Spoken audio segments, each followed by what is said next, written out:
Karena Jogja kan ini Mas, dibalut dengan romantisme. Ketika ada sesuatu yang tidak sesuai dengan romantisme, dia akan menimbulkan banyak. Dianggap ini luar biasa. Ya, karena saya pun korban kelitih Mas. Aku pernah ngobrol sama mantan kelitih, ketika dia masuk ICJ, mereka tuh bangga Mas. Apalagi nggak ketangkep. Karena zaman dulu waktu saya masih remaja itu tahun 90, tahun 90 sekian ini, geng-geng juga nggak kalah seremnya Mas. Ada 2 geng besar di Jakarta. Geng zaman itu nggak ada yang punya sosmed. Enggak. Dan nggak pernah diekspos, nggak pernah diobrolin. Padahal geng-geng di zaman itu kalau sampai mohon maaf ada yang mati biasa. Rata-rata isinya apa Mas? Itu cuma curhatan seorang ibu-ibu. Curhat tapi dia salah lagi kok memancing komen. Curhatnya cuma mancing mania is the best. Gantang manuk istimewa. Punya suami kalau kerjaannya cuma mancing sama pelihara burung ya kayak gini kerjaannya. Hobinya cuma gini-gini, kerjaannya apa? Cuman antar jemput ke pabrik katanya. Wah, akhirnya curhatan seorang ibu ini menjadi lumayan viral sih waktu itu.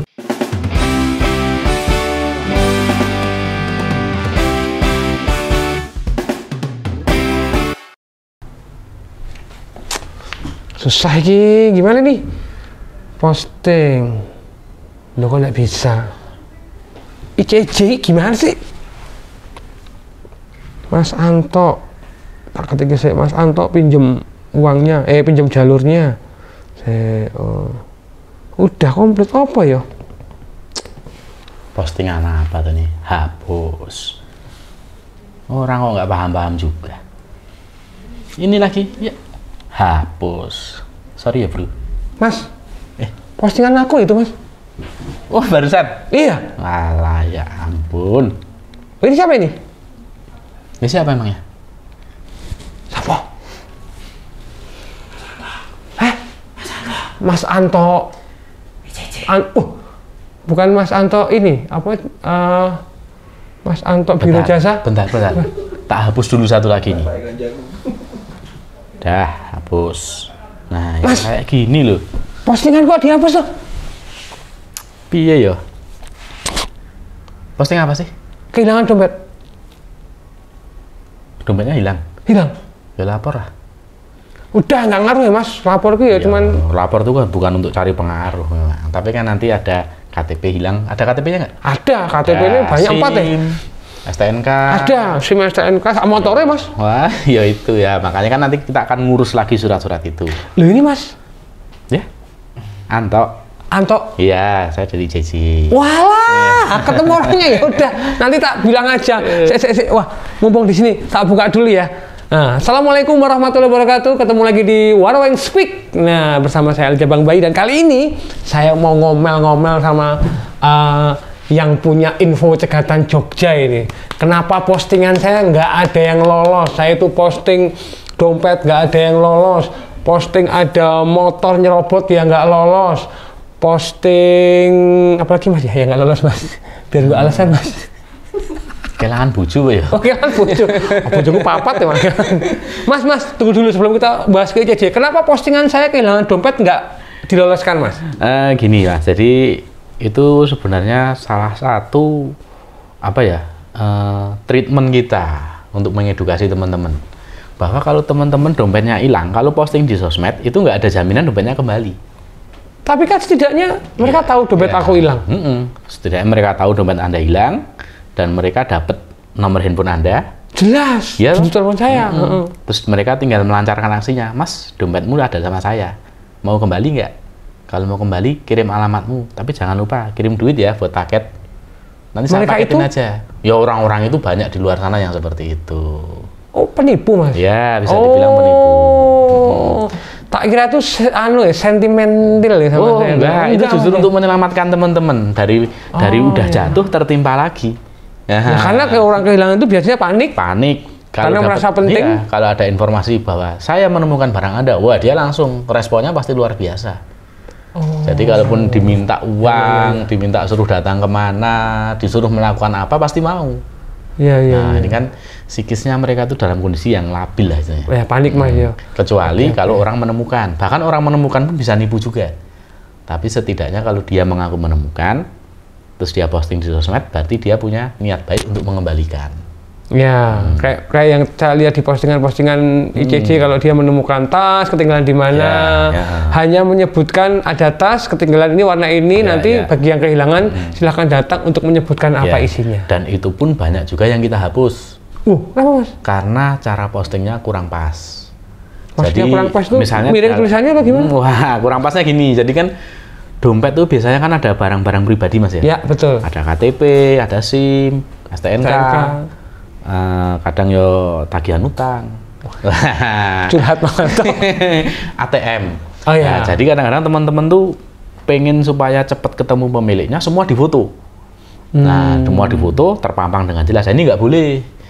Di sosial media juga ada batasannya, ada aturan main. Karena data-data tersebut masuk kategorinya adalah data pribadi.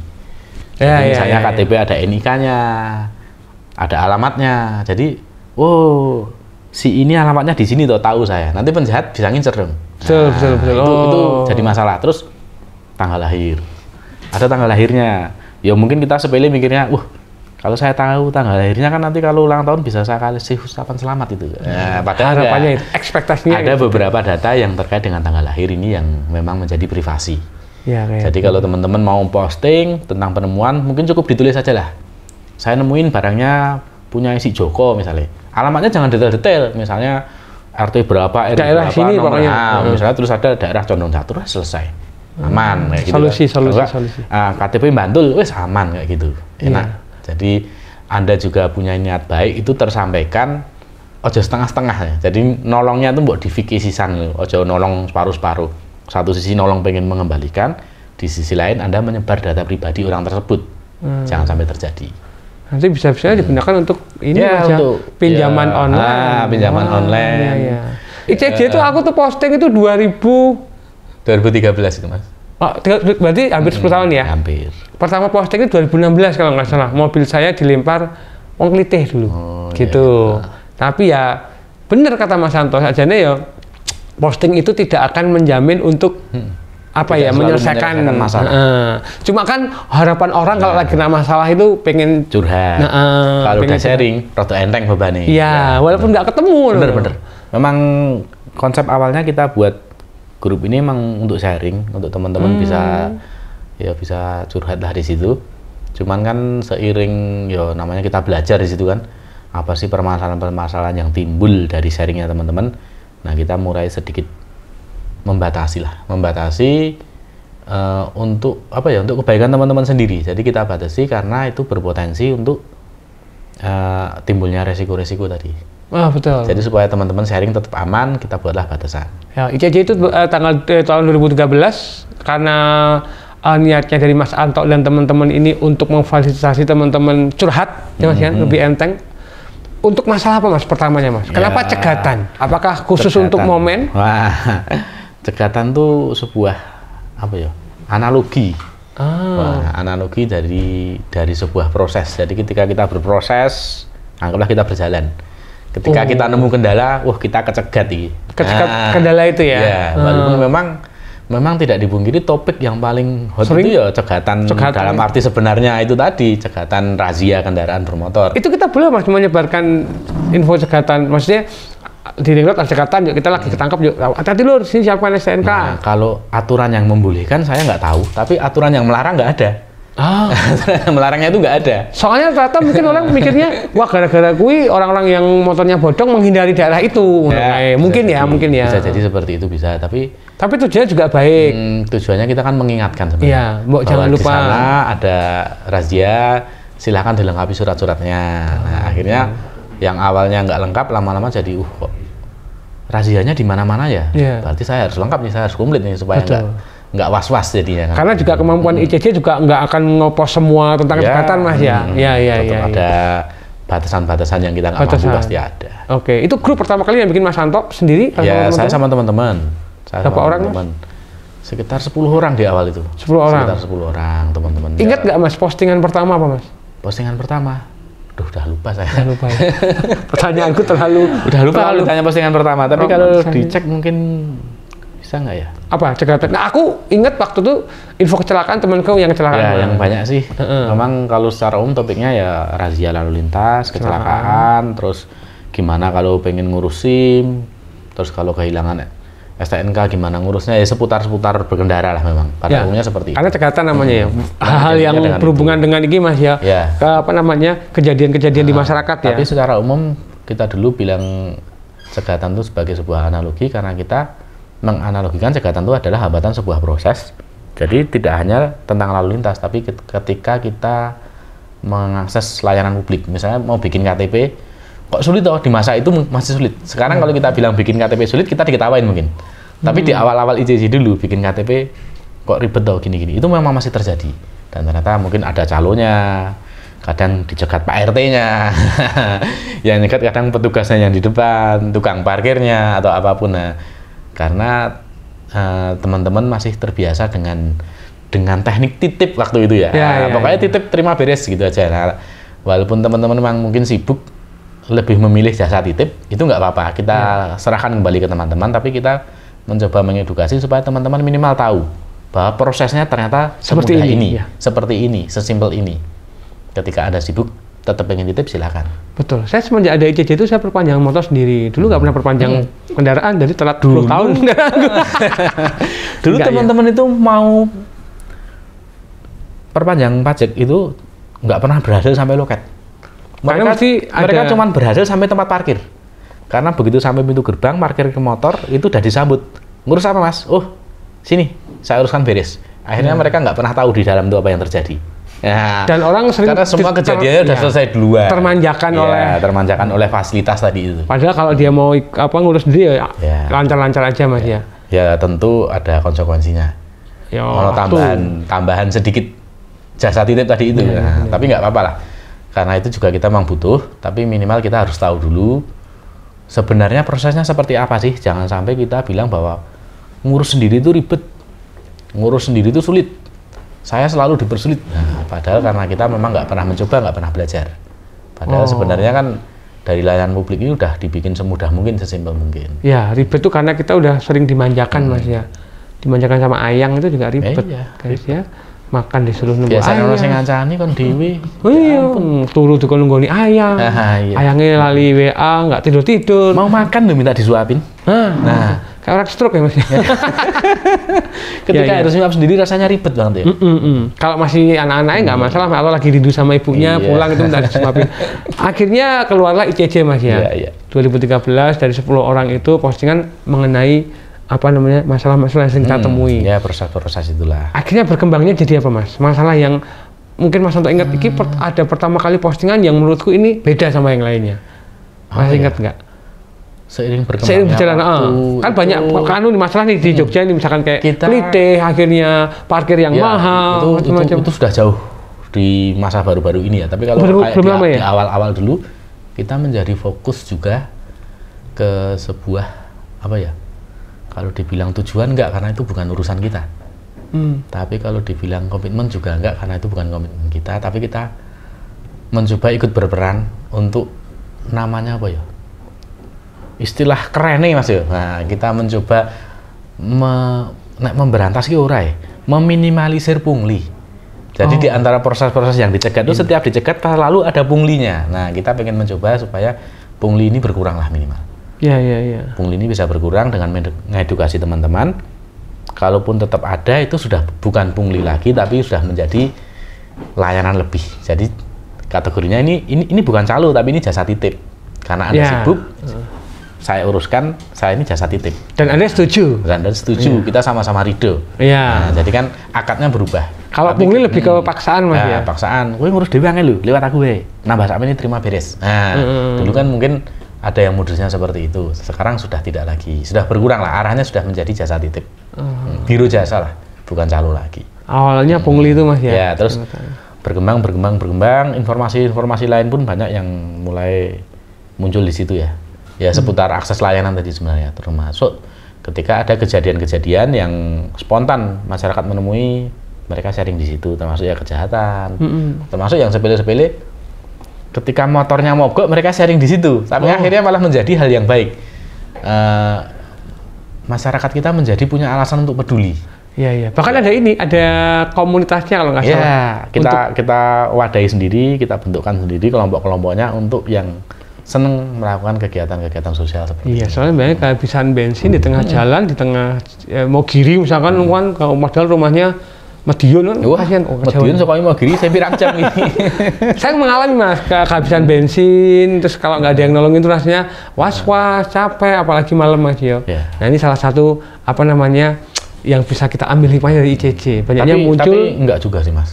Enggak tuh. Kita tidak mengklaim bahwa Tinggi-tinggi kan. bahwa ICC itu yang membuat itu enggak. Enggak, tapi paling sebenarnya itu sudah menjadi hal mengakomodir. dahulu. Pada zaman dahulu kala, konon katanya ya, di Jogja itu adalah hal yang biasa, menolong orang di jalan itu hal yang biasa. Oh, iya. Cuman selalu teknologi ini yang disalahkan. Wah, saiki akibat teknologi kearifan lokal itu tergerus dengan teknologi katanya. Nah, Iya. kita coba kembalikan bahwa teknologi tidak harus melunturkan hal-hal yang baik, tapi kita juga bisa pergunakan teknologi untuk mengangkat kembali nilai-nilai yang baik itu. Dulu zaman masa kecil saya handphone belum ada Mas. Kalau ada orang dari sawah pulang bawa damen namanya kalau di kampung. Nah, bahasa Indonesia saya nggak tahu itu damen itu apa bahasa Indonesia. Damen nah, ini adalah pohon padi lah itu. vegetables. Pohon padi untuk pakan ternak.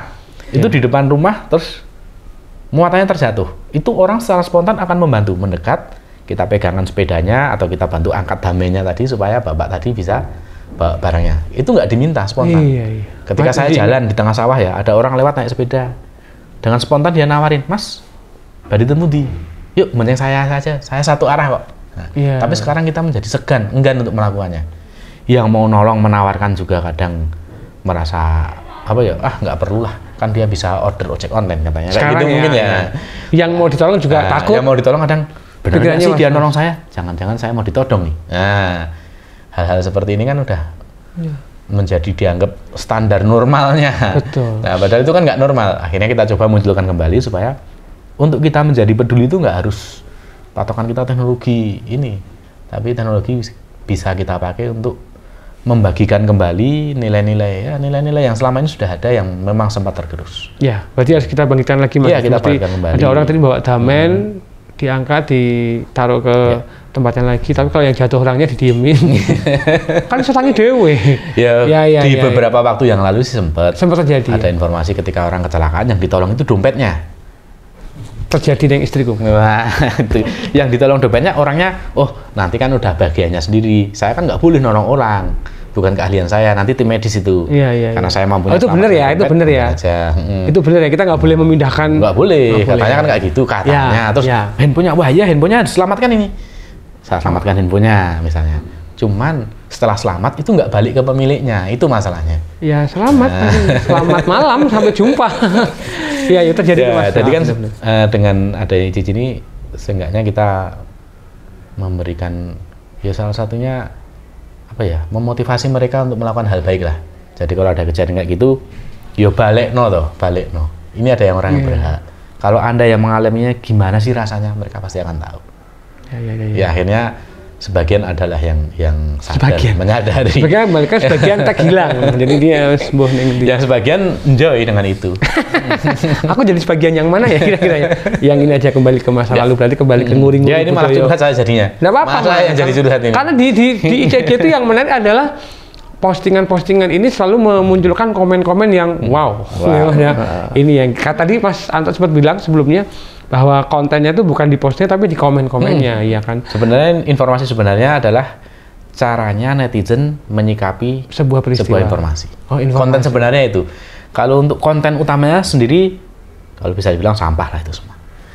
Bisa dibilang konten yang dijijin semua cuma sampah. Cuma kayak gitu aja Mas ya. Maksudnya sampah bagi media yang lain mungkin. Karena kalau ada informasi Mas ya, mungkin gini.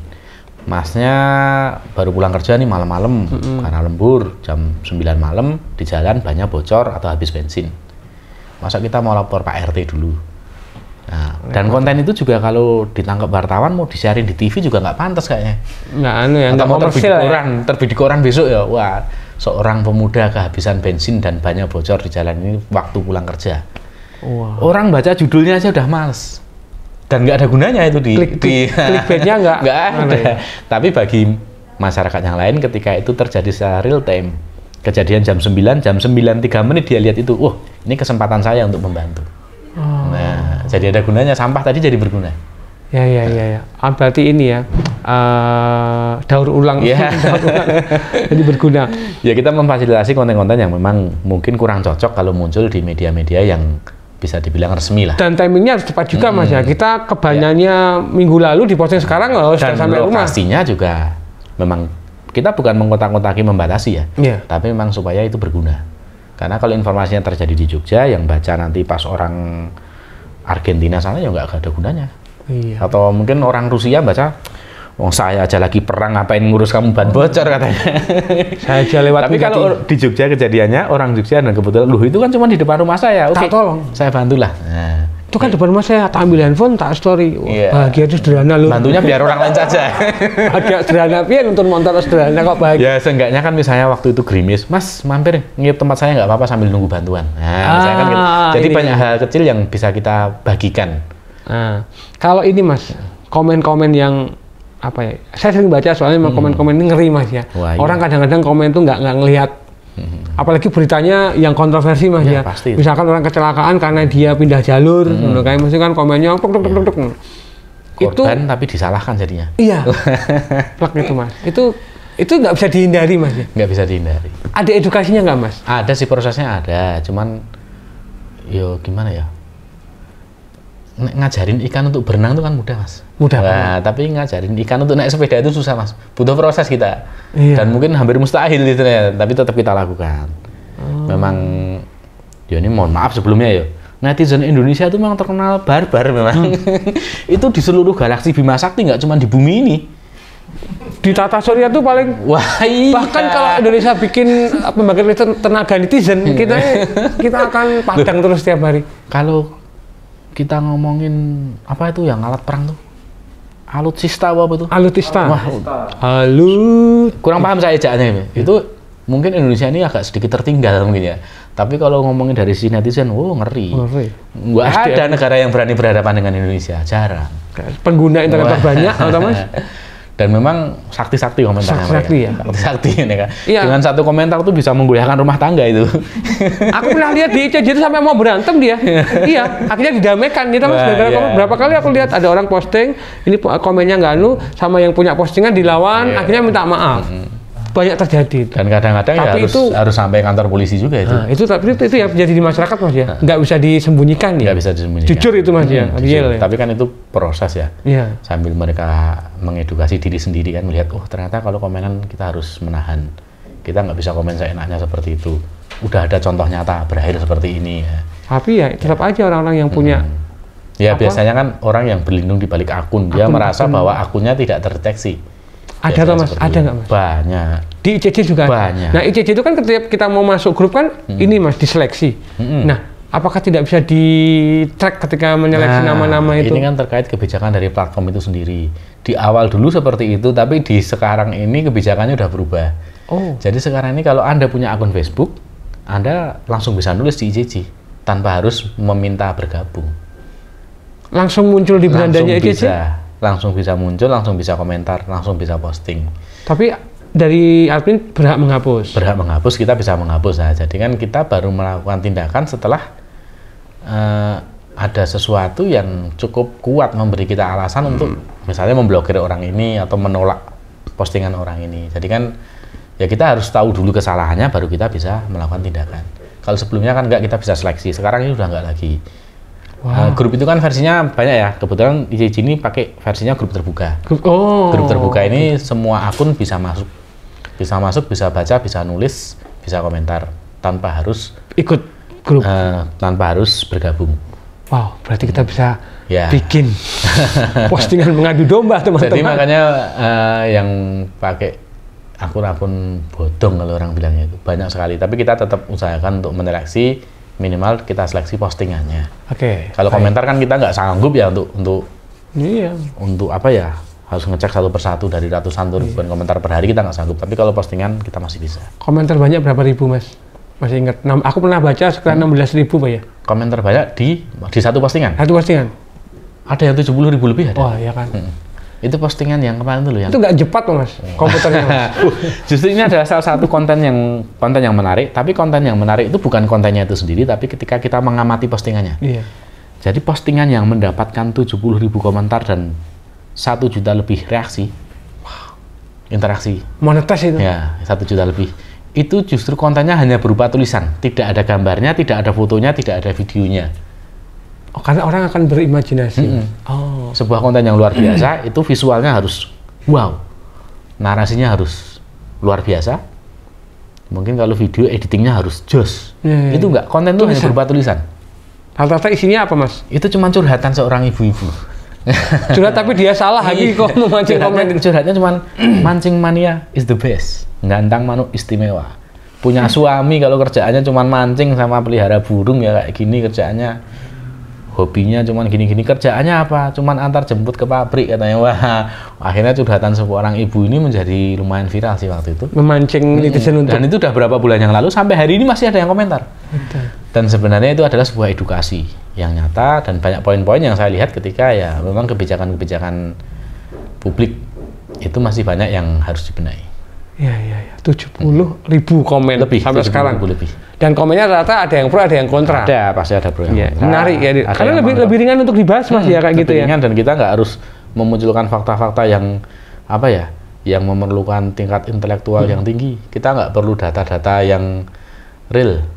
Kita nggak perlu apa ya, istilahnya kalau kita mau bikin laporan apa ya yang sifatnya itu karya ilmiah kan detail, harus ada faktor-faktor yang terukur. Di situ nggak ada yang bisa diukur. Karena hanya opini pribadi. Ya, semua cuma opini. Tapi faktanya tulisan beberapa baris itu menarik ratusan ribu orang untuk melihat. Aku pernah komen ya seperti itu. Saya pernah mengomen ada orang curhat, tak komeni, tapi tak hapus.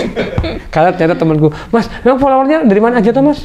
CC itu? Ya nggak tahu saya. Nggak, yang Mas Anto tahu ya, aja. Kalau berdasarkan insight ya, kalau kita kembali ke teknis ya, memang kebanyakan dari Indonesia sih.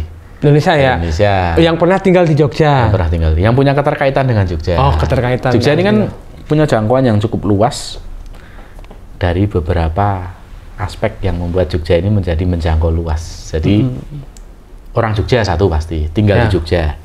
Orang yang pernah berkunjung ke Jogja. Betul. Orang yang pernah tinggal lama di Jogja. Lah, yang pernah tinggal lama di Jogja ini banyak. Ya, akhirnya kemana-mana. Yang pernah kerja di Jogja, mahasiswa yang pernah kuliah di Jogja. Pernah parkir Jogja tapi ditutup. Ya. Ini jumlahnya luar biasa. Yang pernah jajan bakso di Jogja, yang biasanya jajan bakso 10.000, neng kono kuwi 35.000. Nah, itu juga ada. Yang pernah makan di warung Stick and Shake. Wah, ini saya rasa ada. Ada lah, jelas, nggak mungkin. Saya sendiri juga pernah. Orang sekarang itu Jogja, Mas. Jogja itu terbuat dari kenangan masa lalu dan juga warung Stick and Shake. Terus angkringannya dibawa kemana, Mas? Di warung Stick and Shake. Oh, ada itu. Oke. Berarti nanti di warung Stick itu kayaknya kita perlu bikin sebuah booth yang konsepnya angkringan. Pak, mau izin masukan dari Mas Anto IJD. Mohon pinjam jalurnya Pak Jody. Soalnya pas saya masuk ke warung Stick itu saya ada grogi-groginya, Mas. Ini dia groginya, Mas. Dompetku cukup ya. Ini yang kadang-kadang orang itu apa namanya masih takut. Warung Stick ini ini adalah satu-satunya warung stick yang harganya itu di kantong mahasiswa, bukan kantongnya Crazy Rich. Ya, Mas, tapi di kantongnya mahasiswa. Pelajar boleh nggak, Mas? Pelajar boleh. Nah, ini yang harganya yang penting ini. Mas Anto tahu warung Stick itu tahun berapa? Masih ingat nggak? Sekitar, kalau tahunnya dari kapan saya lupa. Saya kan dulu merantau. Waktu saya balik ke Jogja kayaknya udah ada. Oh, merantau pulang ke Jogja tahun berapa, Mas? 2009. Seingat saya sudah ada, dan saya diajak mampir makan stick di situ. Terus terang itu pengalaman saya pertama makan stick. Bayangkannya stick itu adalah mahal. Kayak di film-film gitu. Nah, manganin dadak dikalungi. Wah, dikalungi. Mas, seneng. Mangan nyekel peso. Mannernya harus seperti ini. Tapi ya di situ saya belajar. Ternyata asik juga ya makan stick ini. Iya. Waktu saya pesen daftar menunya, ternyata nggak semahal yang saya bayangkan ya. Ya, benar. Itu. Dan saya nggak tahu rasa stick yang asli kayak gini atau enggak, tapi pas saya makan pertama, ternyata lidah saya cocok. Indonesia banget. Jadi mungkin itu sudah dibikin apa ya? Udah dinaturalisasi mungkin ya. Gimana? Makanya namanya sticknya Indonesia. Iya. Jadi gitu. Kita kembali ke ICC. Iya. Info cegatan warung stick ya. ICW aku ya. Followernya paling jauh dari mana, Mas? Luar negeri ya pasti ya. Karena saya lihat beberapa komen, wah kangen aku sama Jogja yang dulu. Ya kalau kita bilang jangkauan bumi kan ada yang bilang bumi itu bulat, tapi banyak yang nggak setuju Mas ya. Iya. Tapi kalau oke lah kita harus menyetujui bumi itu bulat. Coba Mas pinjam properti itu Mas. Nenek moyang Google Map. Ya. Nah, kita pinjam sebentar alat peraga Mas ya. Boleh. Jogja itu ada di mana? Indonesia. Nih dia Indonesia. Jogja. Oh iya, Jogja di sini Mas. Berarti jangkauan terjauhnya harusnya kan di baliknya. Baliknya itu Amazon. Amazon. Ketemu anaconda. Iya, Amazon ini bertetanggaan sama siapa sih? Sama Suriname juga di sekitar situ. Iya. Brazil. Ya. Pele. Follower kita yang di Brasil ada. Kita udah pastikan. Jadi terjauh jangkauan bumi memang ada. Yang di sini ada. Wah, yang di kutub. Nah ini kalau yang posting bilang di kutub kayaknya belum ada sih. Karena sinyal ya. Ini kan, apalagi dia yang di Kutub Utara posting di ICC. Wah. Lur, di Kutub Utara dingin banget loh, Lur. Siapkan jaket, mantel, Lur. Nah, ini yang menarik adalah panggilan-panggilan slur. Ya kan, Lur ya, Lur gitu, Lur ya. Dulur. Terus ada tagline SAG. Iya. Salam aspal Glodian. Oh, Glodian. Salam aspal Glonjal. Itu siapa yang bikin? Wah itu yang bikin ada salah satu Follower atau admin? Bahkan aktivis, bahkan tuh pengurus, salah satu pengurus kita. Oh, jadi emang yang bikin dari Rumahnya deket sini nggak? Cuman sak pelintengan yang lor kono kuwi. kita panggil aja, Mas. Jadi kebetulan dulu memang di awal-awal ICC ini hampir identik dengan klub motor. Bahkan ada yang bilang, wah ICC itu geng motor anyar kok ya gitu. Aduh, ada yang sampai bilang kayak gitu. Tapi enggak, tapi memang identik dengan pemotor. Waktu itu identik dengan pemotor. Kalian yang posting rata-rata orang motoran Iya. masih. Terus teman saya yang satu itu yang bikin tagline SAG ini memang dia juga aktivis di banyak komunitas motor. Oh, Dan menurut dia Right. salam aspal itu umum di mana-mana. Tapi karena salam aspal itu kedengarannya keren, nah terus ya wis gawinilah salam aspal ditambahi opo supaya nanti itu tidak terlalu apa ya kita ya tidak terlalu umum, tapi juga istilahnya masih bisa mewakili lah kegiatan. Mewakili dari Terus ICC ya? banyak lah masukan lah dia ini nyeletuk salam aspal gerunjal katanya, wih sik menarik ini katanya. Terus akhirnya dicarilah gerunjal itu terus apa lagi maksudnya? Wah, kan gini Mas katanya. Dewi kita kalau di jalan ketemu razia, terus kita kan melipir katanya. Harusnya kan tadi jalannya aspal bagus, kita lewat desa, lewat kampung, jalannya jelek. Jalannya tuh gerunjal jelek Mas. Akhirnya salah aspal gerunjal katanya. Melipir tadi. Kita melipir lewat jalan yang aman katanya, tapi ternyata jalannya jelek. Nah, Untuk menghindari tadi. analoginya ketika kita mengurus sebuah layanan publik lewat jalur yang sebenarnya, seharusnya mudah, lancar dan dekat. Tapi ketika kita harus memilih jalur yang lain, itu pasti akan ada kendala lain juga. Jadi misalnya tadi harusnya bayarnya cuma 100.000, ketika kita lewat jalur yang instan, oke, sampai juga, tapi bayarnya misalnya jadi 500.000. Nah itu adalah sebuah resiko-resiko yang akan teman-teman tempuh. Jadi akhirnya, yowis, salam aspal gerunjal. Gerunjalannya tadi lah. Gerunjalan. Ya. Ada beberapa orang yang menangkap SAG itu sebagai ini sindiran kepada apa namanya Dinas PU. Ya, jalannya kok nggak bagus-bagus. Di Jogja itu banyak yang geronjal kayak Sungai Asat. Ada yang ini bilang kan gitu. akhirnya menimbulkan multi tafsir, Mas. Ada yang bilang nggak apa-apa sih. ternyata itu tadi tujuannya. Tapi saya sendiri pas jalan-jalan keluar Jogja, saya kadang Mas, menjadi sedikit kurang setuju kalau dibilang jalan Jogja ini cukup buruk. Loh, lewat ini Mas, lewat Ring Road Jakal. Iya, memang cukup buruk. Tapi ternyata di kota-kota lain jalannya banyak yang lebih buruk. Iya. Apalagi di luar pulau Mas ya. Ya, tapi nggak apa-apa lah. Namanya kita kritik kan membangun. Ya kalau jalan itu diperbaiki semakin bagus, semakin enak. Memang kayak di Ring Road Utara itu kan yang kebetulan jalannya mungkin bersusun sama saluran air ya. Nah itu Jadi dia. kan memang secara teknis sulit untuk diperbaiki ya. Karena sempat ada yang masuk di ICC itu yang saya baca adalah dia goweser itu merasa tidak aman untuk rodabannya. Karena itu kan masuk untuk rodaban road bike ya. Itu kan kecil bannya. Bisa keselip di situ ya. Makanya dia lewat ke jalur mobil. Jalurnya itu lebih lebar dari ban sepeda. Masuk dalam mobil dia ada yang foto. Wah, ya biasa lah netizen toh. Ini nggak paham bahaya loh. Nanti kalau kecelakaan yang kecelakaan mobilnya. Padahal kita nggak benar-benar tahu apa yang terjadi. Nah, si goweser ini merasa jalanku di situ nggak aman. Nah, jadi kan memang ICC itu ini menurutku adalah kayak semacam kotak saran untuk semuanya. Nggak cuma pemerintah, swasta juga. Iya, buat person juga. Person juga Mas ya. Di sekitar 5 tahun di awal tuh memang boleh dibilang yang dikritik itu pemerintah terus. Tapi pemerintah juga responnya baik. Mereka memperbaiki layanan, standar layanan semakin baik, mekanisme akses layanan semakin baik. Saya pantau kalau nggak salah di kurun waktu sekitar 2016 sampai 2019 itu justru kritik dan saran itu dari masyarakat menyoroti mengkritik masyarakat yang lain. Bukan lagi mengkritik penyedia layanan. Jadi kamu itu layanan udah baik, kenapa kamu caknya gitu? Mereka mulai mengkritik sesama masyarakat. Ada yang bilang bisa beli tidak mahal tapi nggak bisa beli jalan mahal. Jual aja buat bangun parkiran.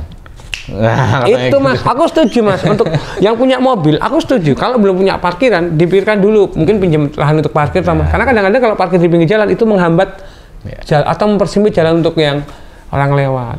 Itu. Anu nggak Mas? Setuju nggak kalau ICJ itu adalah grup Facebook yang akhirnya memotivasi orang lain untuk bikin grup di kota-kota lain. Kita punya Info Wong Solo, banyak. Kita punya apa lagi ya nggak salah?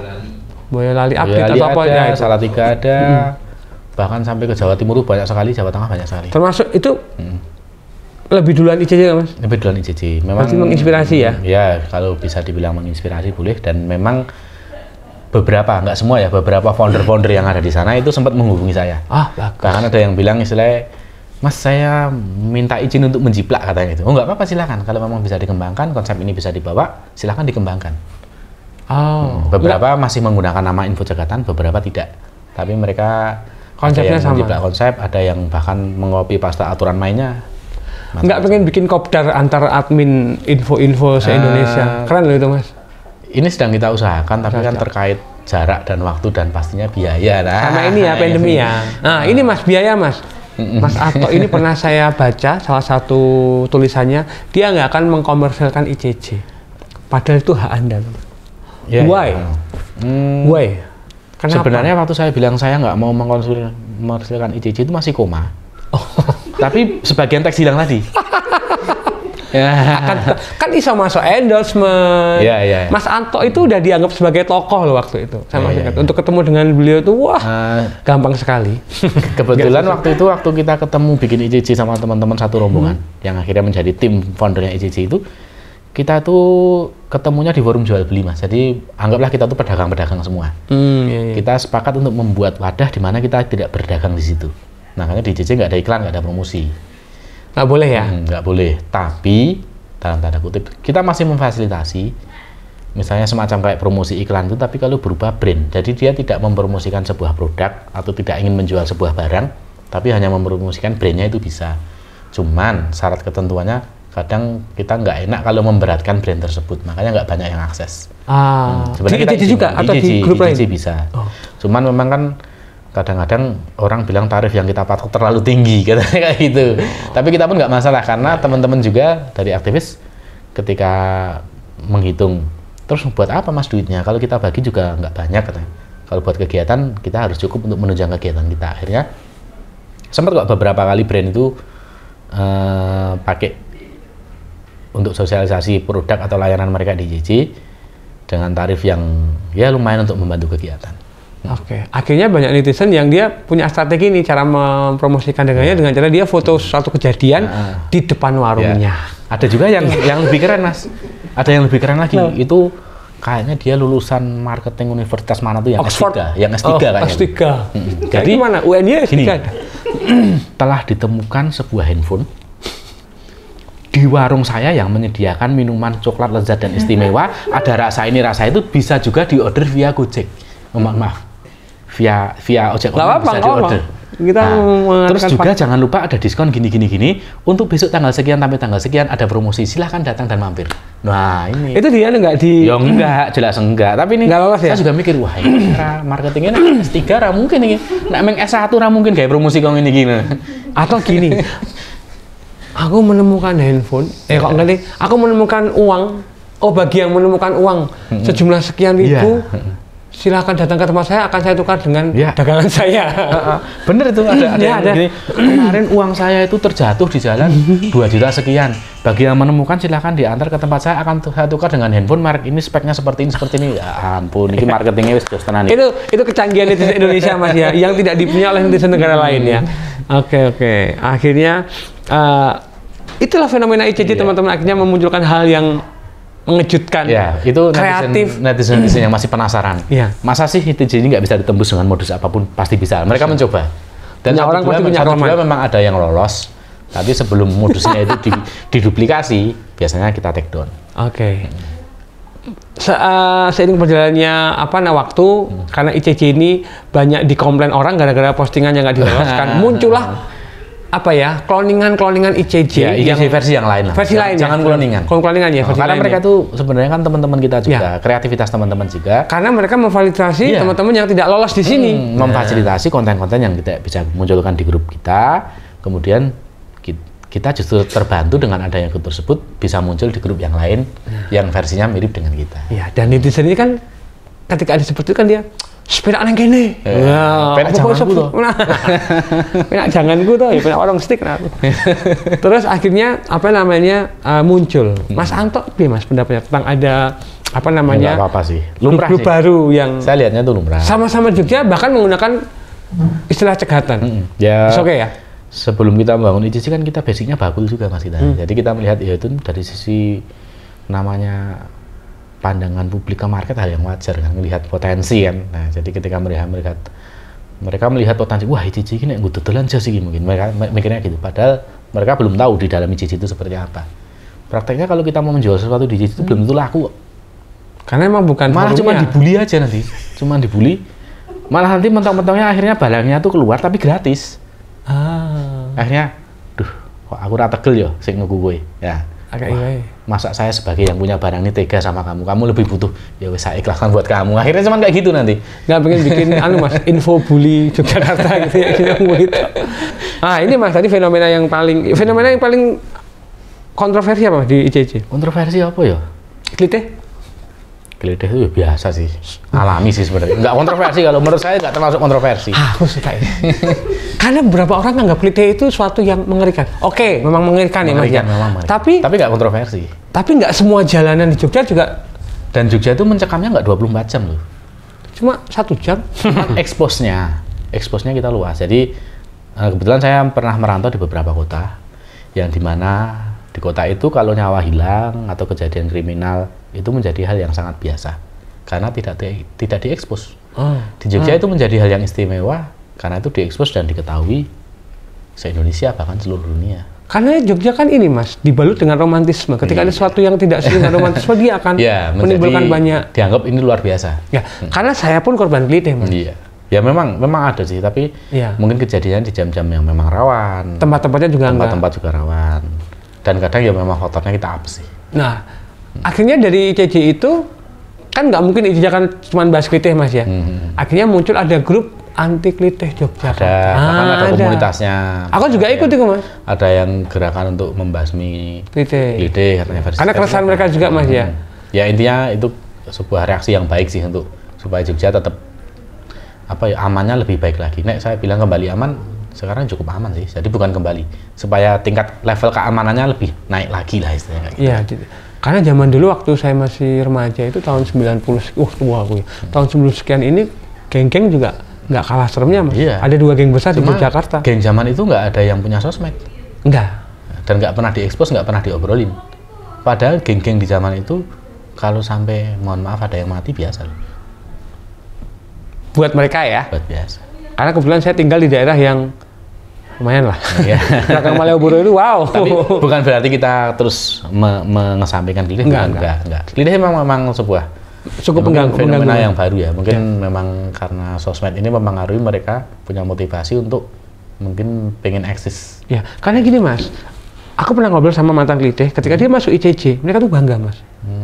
Apalagi nggak ketangkep. Iya. Jadi aku pernah ngobrol, apa sih yang kamu cari? Ya nggak ada Mas.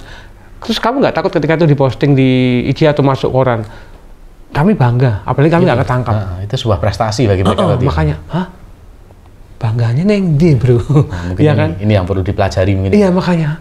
Bangga itu kalau kamu misalkan ikutan apa kayak si Abim ya naik motor juara di Semarang gitu kan punya bangga. prestasi yang terukur yang jelas ya. Ya jelas ya. Nah karena definisi klitih ini sendiri kan nggak jelas ya definisinya, tapi dari beberapa sumber yang mindsetnya akhirnya klitih itu ya malam keluar. Yang saya ketahui ya, yang dikategorikan klitih itu ketika korban dan pelaku tidak saling mengenal, dilakukan secara acak. Tapi kalau korban dan pelaku ini punya motif lain, entah balas dendam atau perang antar geng atau apa, ini bukan kategori klitih. Klitih. Ini murni kenakalan. Kalau zaman SMA dulu mas, klitih itu adalah kita keluar ngelitih lawan SMA. Itu klitih. Nyolong peleme tonggoni. Ngelitih. Nah. Dulu orang kerja itu klitih mas ya. Pite. Oh. Anu ya tetap cabangnya luas. Pite rano motor, ayo kriminal ya. Tapi yang dicari waktu itu memang ya golek-golek cemilan lah mungkin mereka bilangnya gitu ya. Yang aku ingat tuh waktu aku masih kecil tuh klitih tuh orang pergi keluar rumah cari duit. Ya, kan konotasinya tidak selalu negatif. Tidak negatif. Jadi mencari sesuatu yang bisa kita lakukan untuk mendapatkan tambahan penghasilan mungkin. Betul. Inilah bahayanya kekuatan sosmed teman-teman ketika dia melihat sesuatu hanya melalui sosial media, ya kan. Kadang-kadang kita akan beranggapan itu suatu yang apa ya? Ya, ya seperti itu. Memang klitih itu konotasinya udah buruk sekarang. Buruk. Karena teman-teman yang di luar Jogja yang tidak pernah tahu asal muasal kosakata klitih nih dari serapan bahasa apa, taunya klitih itu sebuah istilah baru yang klitih sama dengan kejadian kejahatan yang brutal dilakukan. Nah mungkin definisinya menurut mereka seperti itu. Karena terarahkan ke situ mas ya. Dan kita sendiri yang memiliki kata klitih itu pun sekarang sudah merubah definisi klitih menjadi seperti itu. Karena kalau ngelitih yang pawon tuh udah nggak ada lagi sekarang. Nah. Kalau gitu kita patenkan klitih untuk hal positif gimana mas? Biar nggak ada istilah lagi. Kayaknya udah ada beberapa yang mengusahakan, cuma memang kalah booming kayaknya. Dunia maya. Mas Atok, pernah nggak ngelihat satu postingan yang paling unik, paling lucu, paling mau nggak diloloskan tapi ini nggak ngelanggar aturan, tapi kok berkesan? Mau lucu, mau aneh, mau unik, selain orang yang mancing mania itu. Nggak terlalu ingat. Yang masih diingat apa? Ya biasanya kadang yang menyentuh tuh ketika ada seseorang yang udah terpisah dengan anggota keluarganya sampai puluhan tahun akhirnya ketemu. Ada mas? Ada seperti itu. Oh. Terus paling ya orang wong sing nagih hutang. Ini sudah pakai jasa macam-macam nggak juga kunjung lunas. Habis posting lunas ya. Ada ini saya sempat mikir wah nek ICC buka debt collector piye ya kira-kira. aku tak nagih temanku ICC. Cuman per hari ini kita udah nggak banyak fasilitas tersebut karena itu sebenarnya menurut platform itu kan standar pelanggaran privasi ya. Tetap privasi ya, utang-piutang. Dan memang secara hukum di Indonesia itu juga nggak boleh sebenarnya.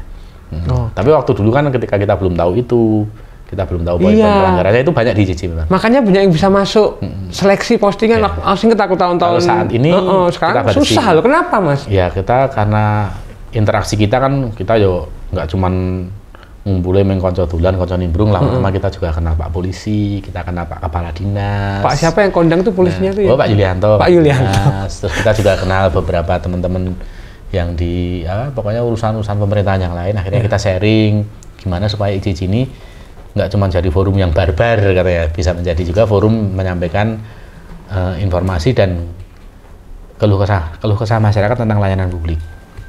Dan mereka akan merespon itu dengan ya sesuai dengan bidang mereka masing-masing. Akhirnya ya kita ada interaksi dengan mereka, akhirnya kita juga menyesuaikan. Jadi misalnya sekarang ada postingan yang nyari orang apa tuh harus ada laporan polisinya dulu. Tujuannya sebenarnya bukan kita mempersulit, tapi untuk menjamin keamanan Anda sendiri. Kalau Anda share tentang orang lain datanya dia melakukan ini, Anda sendiri juga nggak punya laporan polisinya dulu, nanti kalau dituntut balik kan malah repot. Nah kan ada tuh kejadiannya, orang sharing tentang orang yang sulit ditagih utangnya, tapi akhirnya malah utangnya nggak dibayar, malah dia dipolisikan, dan akhirnya sidang dia kalah, malah dia harus membayar. Utangnya nggak dibayar, malah keluar duit. Gara-gara itu utangnya ya? rasa piro, malah ngetok ke duit, pencemaran nama baik. Nah, itu yang jadi pertimbangan ICC. Belum lagi kalau ini ya, apalagi ICC itu kadang-kadang kalah sama warung nasi. Iya. Warung nasi aja bisa membocorkan info pribadi lewat bungkusnya. Masih ingat bungkus itu waktu itu isinya bungkus data dari mantan menteri kita. Ya kan? Loh, ada data nih ibu ini. Ya kadang-kadang kalau urusan membocorkan itu memang karena kita agak ketat ya, kita kalah sama warung angkringan. Iya, karena mereka pun juga yang penting aku beli bungkusnya, itu mas nggak dilihat. Iya, di angkringan tuh ada kakak utuh itu, ada NIK-nya. Keren Wah, banget. ada tanggal lahirnya, bahkan ada alamatnya. Itu yang punya CIA. Wah, kurang tahu itu. Itu pasti ya, intelijen lah. Itu pasti ulahnya elit global itu. Nggak mungkin kalau cuma ulah-ulah orang biasa. Iya, Kalau cuma makanya. netizen kelas-kelas yang sok nonton itu sih mungkin. Nggak ada. Kamu makan di luar negeri nggak ada orang jualan makanan bisa dapat data pribadi. Kelasnya wis jajan yang angkringan Ngeri luar loh. mikir kayak membocorkan data pribadi ora. Wis kelasnya FBI.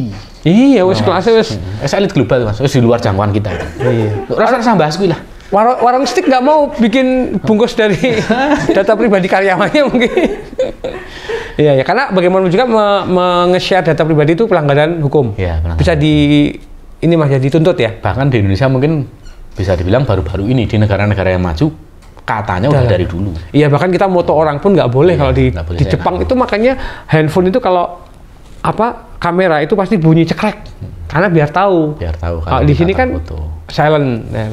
Ya, di beberapa negara maju kalau ada kecelakaan kita foto aja kena tegur sama petugas ya. Di sini, wow. Di sini, sar. Iya. Wong Kayak gitu. bencana aja jadi konten. Jadi kalau di sini memang nolongnya nanti kontennya dulu. Iya, iya. Viewer sama follower kita harus diopainin Nah, dulu. ini kenapa, Mas? katanya. Ini kenapa, Mas? Nggak tahu juga saya. Kenapa mereka menganggap internet itu sebagai dunia main-main, Mas? Ya, karena mungkin kita masih baru menggunakan internet sebenarnya. Karena kita masih euforia. Kita masih menganggap internet itu hal yang wow, luar biasa. Iya. Dan semakin banyak orang komen, semakin Ya, semakin keren lah. keren. Sama kayak YouTube, Mas ya. Ya. Kenapa nggak bikin YouTube? Monetasnya lumayan. Mas Anto bikin podcast barengan Anto, ya kan? Belum sih, saya belum nemu konten yang cocok dan ada sedikit ganjalan saya tentang YouTube. Jadi ada beberapa hal yang Ya, kadang setuju. nggak cocok sama saya gitu. Jadi kan kadang kita punya ego kita masing-masing. Iya. Ada Ya, ini termasuk ya, idealis kenapa, ya. Kenapa IJJ kok di Facebook tidak di platform yang lain? Itu ada alasannya sebenarnya. Kenapa? Ya salah satu dari sisi pengelolaan fitur yang mendukung memang cuma Facebook. Kalau di platform lain kan nggak mendukung fiturnya. Karena komplit Mas Facebook ya. Ya, memang secara kalau dibilang secara sosmed Facebooknya yang paling usang. Tapi secara teknologi sebenarnya Facebooknya yang paling maju. Oh. Platform dan fiturnya itu paling maju sebenarnya. Cuman kalau hanya untuk bersosmed jadi kelihatan usang. Karena kebanyakan di situ platform itu punya banyak fitur yang bahkan tidak kita butuhkan pengguna sosmed. Tapi di sisi lain, Facebook ini punya satu kelebihan yang tidak dimiliki platform-platform yang lain. Terutama masalah jangkauan ke kalau saya bilang koloni manusia masa koloni ya. Tapi ke jangkauan ke komunitas. Ya, ke komunitas tertentu. Jadi Facebook ini bisa menjangkau yang saya anggap orang-orang yang memang membutuhkan Facebook. Kalau saya anggap mungkin saya sebut aja misalnya Instagram, Twitter, itu anggotanya, membernya, penggunanya cukup terpelajar. Mereka cukup paham apa itu internet, mereka cukup paham apa itu Google. Mereka nggak butuh informasi yang ada di YJ karena mereka bisa cari. Tapi dari pengguna-pengguna Facebook masih ada. Jadi nggak semua ya, masih ada yang mereka memang butuh Facebook. Karena banyak mereka yang bahkan nggak tahu password akun Facebooknya. Kalau Facebooknya terblokir ya saya tinggal bikin baru lagi. Dan waktu saya bikin Facebook itu gimana? Itu yang bikin mas-masnya yang counter tuh yang saya beli pulsa katanya gitu. Oh, grassroots berarti Mas ya. Jadi Facebook itu untuk mengakses yang penting dia bisa baca tulis cukup. Nggak harus punya email. Facebookmu emailnya apa, Bro? Hah, email? Email apaan sih? Saya nggak tahu itu email. Duh, informasi kayak gini kan kamu bisa cari di Google. Google apaan Mas ya? RPUL. Pengguna Facebook ada yang seperti itu. Memang sekarang udah berkembang, tapi masih ada. Jadi saya anggap kalangan yang perlu diedukasi ini memang mereka adanya di Facebook. Jadi memang kita harus hadirnya di Facebook. Oke, berarti besok bulan depan kita ngundang yang punya Facebook ya. Iya. Kelebihannya dia bisa menjangkau ke lini masyarakat. Untuk jualan juga bisa, untuk bikin konten live juga bisa. Bahkan beberapa orang yang mohon maaf agak dalam usia yang sudah lanjut tapi belum lanjut banget ya. Iya. Generasi berarti generasi dulu itu lanjutkan. Ketika kita tanya, "Pak, Bu, jenengan ki ora sok internetan?" "Wah, aku ora mudeng Mas internet ki apa?" Saya nggak paham kan. Lah itu Facebook kan. "Oh, kalau Facebook saya tiap hari," katanya. Dia nggak paham kalau Facebook itu menggunakan koneksi internet. Kalau Facebook itu adalah salah satu akses yang kita gunakan menggunakan internet. Itu sama kayak bule mau kemana? Ke Bali. Tahu Indonesia? Nggak tahu. Tapi ngerti Bali. Hal itu di Indonesia bukan urusan saya. Oke. Bahkan kemarin kayaknya agak rame ya. Yang ketika bule katanya ke Bali cuma mau beli dispenser katanya. Iya. Nah, kelebihan Mas Sato itu dia tuh bisa menjangkau apa kabar-kabar yang viralnya hanya di sosial media, Mas ya. Ya banyak loh sebenarnya yang bisa kita lihat di ICJ itu yang bisa kita viralkan. Hal-hal baik ya. Kalau hal jelek itu gampang mau bikin viral. Betul, Mas? Iya. Jujur aja, postingan ICJ yang mengandung unsur apa ya? Ya, sebenarnya edukasi, Mas. Edukasi ya? Edukasi sebenarnya. Cuman memang untuk belajar di situ kita perlu fokus lebih ya. Karena pelajaran itu tidak tersaji seperti sebuah buku yang kita baca langsung paham. Kalau nggak mau kotor ya nggak usah belajar. Memang kita harus sedikit kotor untuk bisa belajar. Ini ICJ apa sabun cuci?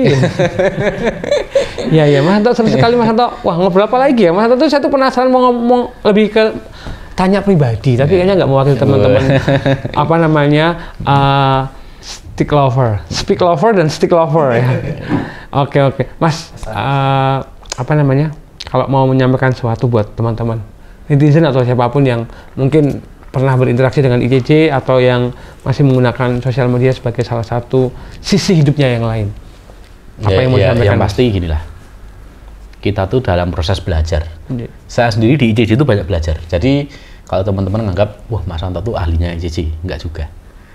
Saya di ICJ itu belajar. Saya belajar sesuatu dari ICJ itu sendiri. Saya banyak belajar di ICJ, termasuk di platform-platform yang lain, saya juga belajar.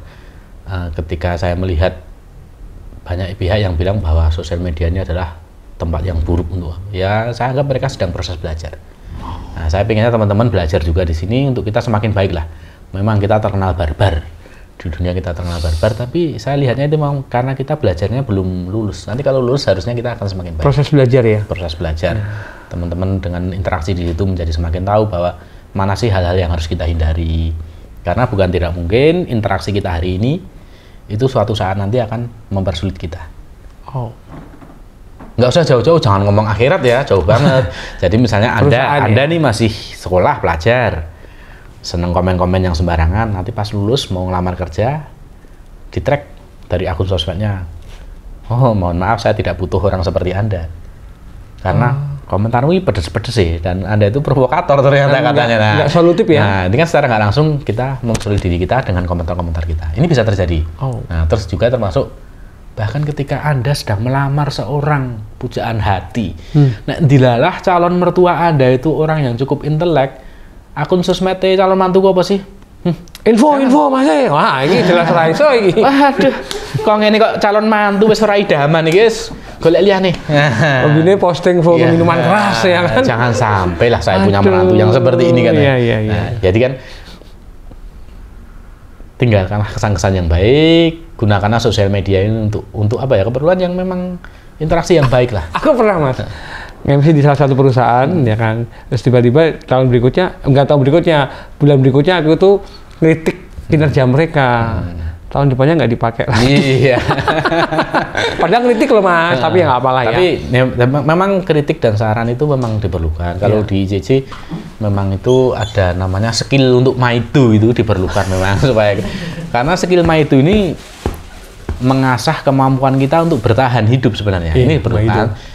Tapi tolong kita lakukan dengan cara-cara yang elegan. Jadi kalau mengkritik, memberikan saran itu tidak perlu dengan memaki-maki ya. Jadi konteks yang sama dengan cara yang berbeda, kesannya berbeda nanti hasilnya. Jangan sampai kita menyampaikan kritik itu membuat orang justru sakit hati dan dendam, tapi membuat orang itu merasa pengen berubah. Harusnya kan kayak gitu. Banyak hal positif dari Mas Hanto ya. Harusnya kan gitu. Luar biasa. Jadi ya misalnya kalau kita lagi ngeritik pasangan kita, kan kita bisa ngomong yang baik-baik. Nah, harusnya kalau kita ngeritik yang di luar pun seperti itu. Jangan kritiknya yang, hei kamu tit, hei kamu krut.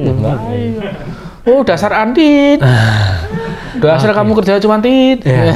Coba kamu bilang ke ayangmu. Kamu niat kerja nggak sih, kamu gini-gini aja? Jangan kayak gitu. Ada solusi ya. Satu hal tadi yang saya tangkap dari Mas Hanto ini mengenai kenapa netizen Indonesia itu barbar, karena kita baru belajar. Nah, Jogja kota pelajar, wajar lah banyak yang barbar. Enggak ya? Tapi kok saya malah baru menyadari ya?